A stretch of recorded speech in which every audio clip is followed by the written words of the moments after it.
this is Mari and this is my vlog. And today we're going to talk about social media and such, a little bit mainly Twitter. And I'm dressed a bit like Indiana Jones because why not? Because we are about to lasso the dangerous world of Twitter. It's dramatic. One should always have a bit of drama when one heads into winter. It's a dramatic time of year. Anyway, so about 2 years ago now when we started the show Feathers and Toast, I decided that we needed to grapple Twitter, and that was a challenge, to be honest, because I went onto Twitter a little bit and I didn't even understand the language, you know, the hashtags and whatnot. I actually went and got a library book out about how to do the Twitter. But it felt like, this is what I get from people that are like maybe our age and over 15 only just. It's a little bit of a foreign territory and it can feel very intimidating knowing, you know, even what people are speaking about, because sometimes it's just not plain English. And I just thought it might be helpful to say a few things that I have learned that people have said to me, and then maybe you might find it helpful. So the first major thing that somebody said to me was, remember, like, social media is just like any other social interaction. So obviously when you're going out to an event or a party, you know, generally speaking, you go out and you speak to other people and you converse. And so you listen and speak. You don't necessarily just run in banging on and shouting. And so this person said to me, that's exactly the same as on Twitter and things. Make sure that you listen and not just say about all the amazing things that you're up to. So that was really helpful because for some reason, you know, it felt like an alien thing, social media, as opposed to, well, it's just another forum, it's just another room, just like, you know, an event or a swimming pool or a cocktail reception. So that was helpful. Another thing that was said quite early on to me was by somebody who said, you know, that I should just enjoy it. And I didn't want to basically appear negative. So I said, oh, I do really enjoy it, doing Twitter and all that, which wasn't actually true. In my heart, I was screaming, actually, I don't, and I feel out of my depth. And in the morning, I woke up and I thought, well, how can I make myself enjoy Twitter? And I thought, okay, I am going to tweet purely as my character, as Tallulah, and just take the position of it's an basically instead of it being in front of a camera, it's through words on a tweet, but it's still improvising. And as soon as I started thinking about that, you know what it made me think of? It made me think of basic theatre, when theatre grew up in marketplaces and things, like the 12th century and such. And, you know, you were performing in the village square and you had a direct relationship with your audience. You know, you lived and died, literally, because they would either feed you or that you wouldn't, by your wit or your tragedy or whatever you were trying to do. And the same thing in stand-up comedy, you know, you find out immediately whether something that you're saying is funny or not, basically. And I suddenly just thought about that through Twitter as well, that you can really understand straight off whether you're saying anything that's relevant or not, which is brilliant. That has not been available to an actor for hundreds of years, unless you're doing it live, and then obviously it's available to you.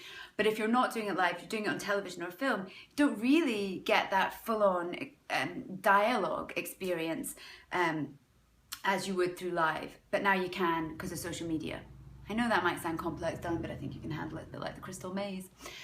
So another thing that I wanted to say is, at the beginning as well with Twitter, I felt a huge response, like pressure basically, to come out with something really witty with those 140 characters. And that was challenging because I kept thinking I needed to be funny and everything.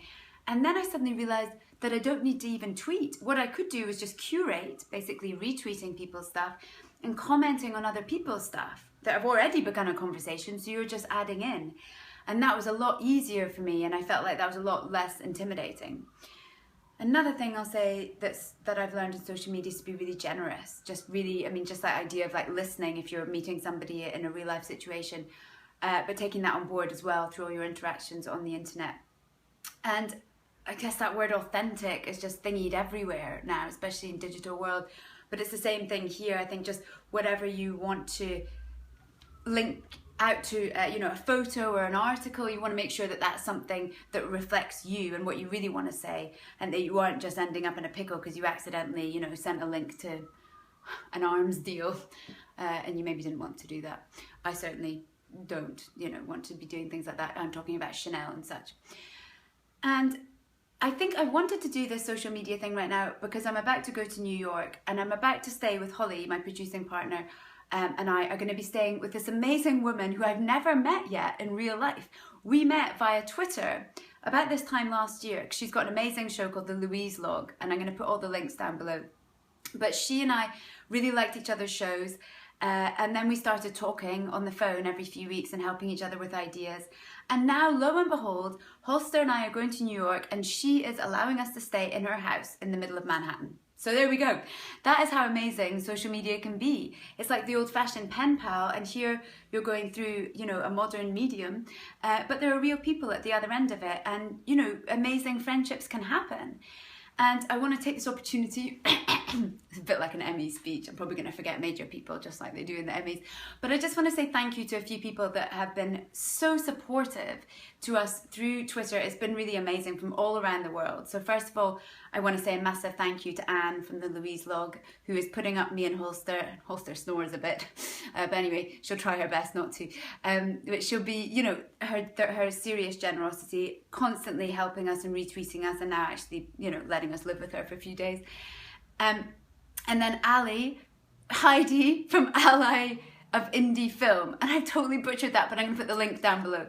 Heidi is amazing. She's always retweeting our stuff and being a huge supporter and linking up us with other people, and so I just want to say how much that means to us. It's amazing. Thank you so much. And we've got other people that are really kind to us, like Joe and Fritz and Richard, who's very funny, BTR Productions that we're actually going to shoot with in New York, so that's all through Twitter. Gia on the Move, I was trying to think of her Twitter handle, it's so complicated all this time. No, I don't have an auto cue, this is just me. Who we've now become really good friends through Twitter. Ellie, who flew all the way from London to see the cabaret with Tallulah and such. Vicky, who's always supportive, Vicky Garvey. Oh, I think that may be, I can't remember. And if I've forgotten you, I'm very sorry. If I've forgotten you, put your name in the comments and I'll do a whole episode about you. But there you go. You can meet real friends through social media, so don't be intimidated. Enjoy it for whatever reason you're on it.